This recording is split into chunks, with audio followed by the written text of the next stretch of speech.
Ҳамда салом алейкум бардоро. Бале чихеле ки название видео диден. Мешава видео дар бораи маҳбаси чорни дельфин. Барои чи ма ин мавзӯро интихоб кардам? Ин мавзӯро подписчикҳо интихоб кардан. Дер бозда ин бора менависанд, ман накардам. Нигоҳ кардам ки агар хоҳишмандо бисёр боша, неки як хел бардоро ҳатто хафа шидестанд ки дар бораи ҳамин чандин бора нависондестанд ва ман видео накардестам. Хелчи бардоро марҳамат, як чанд маълумот дар бораи худи Тюрма ва ҳамихе гап мезанем дар бораи як одаме ки хела преступлениёи вазмин кардагие ва пожизненно шидагие.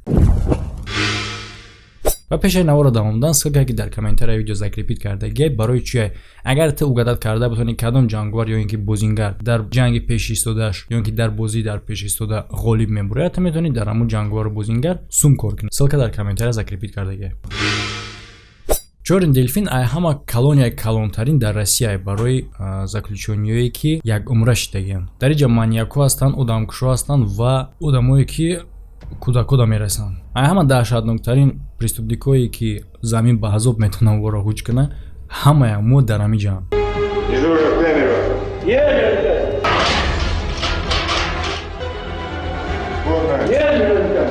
ба як қавле ки иҷа бӯи марг мекунад, а дар асл бӯи ягон чиз намекунад, фақат як ҳиссиёти дилгиркунанда, як ҳиссиёти тарснок дорад. Тамом. Не ки чӣ хеле ки боша дар омадан дуруни гарчанде ки нафорад дар кора. Албатта одамое ки дар онҷа кор мекунанд амода. Соат 6 дар камера падём мешавад. Баъди заправкаи ҷои хоб мешавад, матрасҳошонро таъм мекунанд, кантик мезананд. Ҳамун намуди матрасҳоро мемонанд ки ҷои хоб хуб тафтиш карда шавад. Дар камерае ки ҳаҷмаш 2 ба 2 тамоми ҳаёти ӯ мегзарад. И ҳам хонаи ӯ ҳастай, ҳам шаҳри ӯ, ҳам кишвари ӯ ва ҳатто сайёраи ӯ. Дар ҳар як камерае ки ҳам хел майдаакай 2 касиянд. Ҳамсояи ӯро албатта ки бо характершон интихоб мекунанд, то ки характери ӯ ба якдигариш туғри бигирад. Как никак ӯ тамоми жизнь дар инҷа мегзаронанд. Агар характершон туғри нагирад, ӯ пожизненно шидагианд ва албатта ки маньяканд.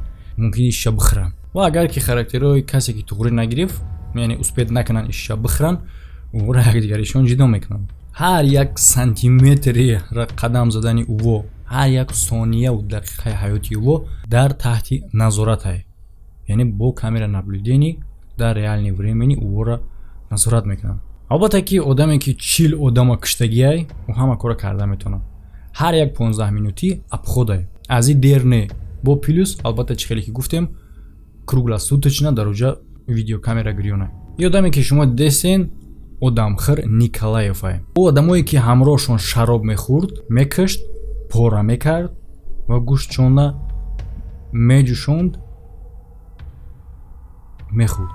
Як вақтое журналистое ки пеши ӯ меомаданд, ӯ интервю мегирифтанд. Аҳвози боша хидча гирифта. Бале бардо дар Тюрма хидча гирифта. Яъне чӣ хел? Ӯ талаб мекунад. Ҳар як одаме ки меояд пеши ӯ интервю гирӣ, ӯ аз ӯ сум талаб мекунад барои. Хай звезда шида. Звездный болезнь қабида. Албатта сум гирифтан дар онҷа проблематично, яъне сум не, яъне ки ягон чиз биёрен. Чой, қанфит, хӯрока, ягон чиз баъд ма шумо да интервю метавонед. Яъне ки мешава гуфта ки колонаи мо мисли мактаб ё ин ки детский садай, онҷа инфексия оварда намешава ва ҳайҷам буроварда намешава. Яъне ки ӯро заразит карда номумкин аст. И хеле ки мо бо ӯ хуб рафтор мекунем, личенишон мекунем, ҳавои тоза, нигоҳубини хуб, ин рафтори айрӯи одамгарӣ ӯро ябора азоб метавад. Яъне ки чӣ ҳаққу ҳуқуқ доранд одамое ки дар инҷа маҳкамаанд? Ҳақ доранд барое ки агар бемор бошанд ӯро муолиҷа кунанд, прогулка кунанд, бихӯронандшон, китоб хонанд, хат қабул кунанд ё ин ки ягон ҷо роҳӣ кунанд ва албатта радио гӯш кунанд. Албатта ки бо графика, мисол круглосуточно не. Ва баъзи ӯ ҳатто корам мекунанд. И одаме ки пожизненно шидагиай 14 одама куштагиай.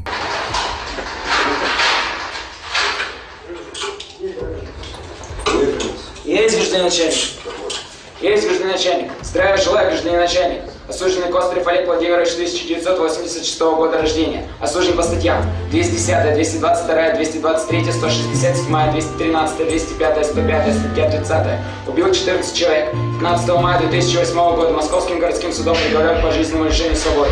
ва меқапанша дар вақте ки ӯ теракт гузаронданӣ мешавад. Шумо да удобнай? Албатта метавонем ки бо ту гап занем. Албатта. Хта чӣ хеле исти хуб. Фикр кунем бардора ки 14 одама куштагиай ва намуд чая бор бинен. хандидиста ҳамин 14 одаме ки ӯ ба қатл расондагӣ 12таш одами калонсол буд ва 2 дигаш кӯдак. во зиндагӣ мекарданд, прогулка мекарданд, механдиданд то вақте ки одам пайдо нашид. хоб чӣ хелай соза ман мефаҳмам ки шумо чиро дар назар дорем. ман ҳатто дар вақти шиносоӣ бо дела суратҳоро дидагӣ нестам. чом тут суратҳо ту медонӣ ки ҳам қадар одамо кушти шарта суратҳошуно бинӣ. барои чӣ меган надид? барои оне ки мега қинай дидан, яъне ки дар хотира наеста ва азоб ната, яъне ки ҳами хотира рута сиёб. И умуман бародаро ёда қин неста суратҳои одами киштагишона бо дубора бинан чӣ хеле ки кутизагӣ дар памяти ман места баъдан ман азоб мекашам. ира барои ӯ меган ки как не как по жизни дариҷаи истодагиай ва камтар хуб бо ӯ рафтор кунанд, яъне ки ӯ типа пушаймона кори кардагии худаш. и одам дар як бозори Москва бо ҳамроҳи рафиқош бомба тайёр мекунанд ва ӯра хиди ҳамин одам мемонанд. ӯра меган ки ту медонӣ ки ту намебуроӣ. мега чӣ хел намебуром, яъне ки фикр дора ки мебурояд. меган ту фикр дорӣ ки условни садоқ мегирӣ, мега на танҳоӣ чӣ иҷозат дора ки ҷавобаш метаҳанд. ӯ боварӣ дора ки дар кори судии ӯ хатогиҳо бисёрай ва барои оне ки худша озод кунад ӯ мехоҳад ки дистансиона дохил шава ва бихона юристида наздаруни маҳбас. ва баъди хондан мега кира ҳифз мекарден? хита ҳифз мекардӣ? мега бале маҳози худам ҳифз кардастам. аз сакамерикота, яъне ки одамое ки бо тушитагиян ҳамаша немега. барои чӣ? барои оне ки намехостум мега. яъне ки мега ба гуфтаи ту ӯ одам нестанд. мега ман дар ин бора наметавонам гап занам бо дар ҳолате ки ман худам дар ҳамин ҷаем.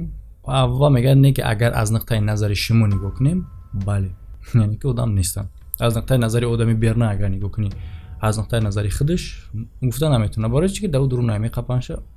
и одаме ки ҳозир мебинен кӯдакҳои ноболиғи одамеро мекуша ки бо ӯ зиндагӣ мекард. ва рӯзе ки ӯро виҷдонаш азоб мета, хат менависа дар ҳамин одаме ки занаке ки кӯдакҳоша куштагияе. бахшиш мепурса аю ва ҳамаира бо шеър менависа. не ки албатта бале ӯ гадат карден бахшиша қабул намекунад, яъне ӯро намебахшанд.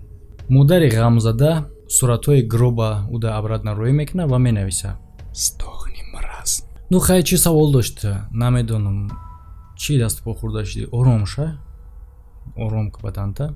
и ҳама хел ҷое ҳастае ки заключёниҳо метавонанд бо яъне ки попо маллоҳо бугем метавонанд гап зананд ва ҳаракат мекунанд ки гуноҳи худшона камтар кунанд, чунки дар инҷа хатия азоб кашиданд, дар охират накашанд.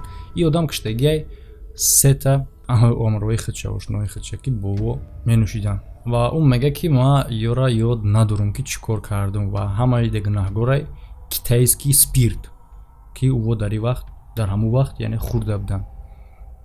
китайский спирт шумо ҳама каса хӯрдан ва танҳо туда таъсир кардан. ва гуфти ӯ ки ӯ аз ҳуш рафтай ва бедор шидай, дидай ки дар пешаш 3 одами куштагии тайхунай ва дар як дасти ӯ ломай, дар як дасти дигараш бел. и гуноҳи кушторам худо метавонад ки бубахшад дар як ҳолат агар ки ту тавба кунӣ. бале бардорона ки чӣ хеле ки боша дар инҷа на ҳама одам тавба мекунад, на ҳама одам худша гунаҳгор меҳисоба ва дар ин бора зиқ мешава ва переживат мекунад вақте ки ӯра маньяк ном мегиранд. и одам ҳамун одамай. бале ҳаст одамое ки гуноҳа мекунанд ба кала намегиранд ва худшона ҳеҷ гоҳ гунаҳгор ҳисоб намекунанд. камай одаме ки гуноҳа ба калаи худаш мегирад ва пушаймонӣ мекашад. и яке ҳам хеле одамое. ва бардоро бисёриҳо фикр мекунанд ки одам куштагиам пожизни дар инҷа хӯрда хованд. хай и чӣ гуна муҷозот метавонад бошад? не бародаро, агар ки ёра растрел медоданд, ҳукми пароншон медоданд, ӯ осон буд. аз ҳукми паронда иқинае ки дар як ҳуҷраи 4 квадрата тамоми ҳаёти худа бигзаронӣ ва ҳама корот ба расписания бошад ва бо албатта ки охирада кор надоранд ки тура дар ин дунё барои корот маҳбас кардан ё ин ки не. дар ҷа ҷавоби саволи хита бо ҳайсара медӣ. хитона нигоҳ кунем бародаро, ҳеҷ вақт қонуншиканӣ накунем. ҳама дар хайртои видеоҳои оянда. начальник, ман гунаҳгор нестам.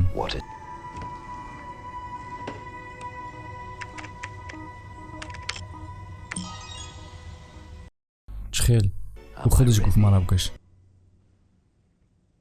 Эрутасиё.